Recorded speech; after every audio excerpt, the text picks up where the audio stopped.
Ceux qui s'imaginent que nos patriarches étaient des hommes d'une rigueur extrême, appliquant sans aucun sentiment les commandements de l'Éternel, se trompent. Ainsi, lorsque son patriarche Yaakov a vu pour la première fois sa cousine Rachel, sa future femme, notre parachat de Vaïetze raconte qu'il l'embrassa, puis se mit à pleurer.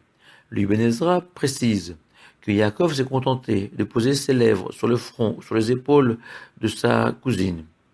Le Midrash qualifie ce baiser de pur, car un sage contemporain, le Rav Soroskin, fait remarquer qu'un simple baiser futile ne provoque pas de larmes, mais il convient de comprendre la raison de ces larmes. Témoignage d'une immense douleur, d'une incapacité de l'homme à affronter l'instant présent.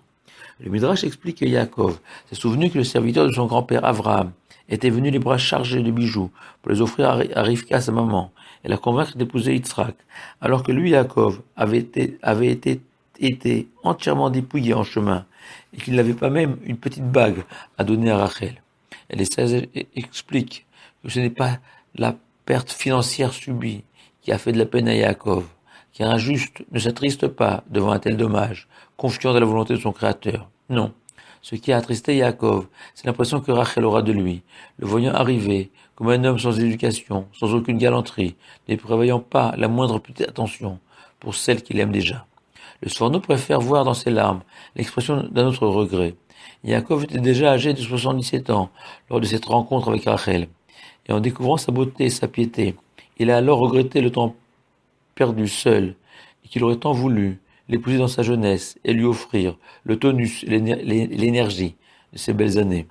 Le Midrash donne un sens surprenant à ses pleurs. Yaakov a été ému d'une vision prophétique, lui annonçant que Rachel ne serait pas ensevelie auprès de lui dans la caserne de Marpella, Hebron. Toutefois, en s'inspirant du Rabbi Damchinov, on peut expliquer, en se fondant sur le maxime des pères qui enseigne qu'un homme pieux doit sans cesse, avant chaque action, se poser les trois questions suivantes. D'où viens-tu? Où vas-tu?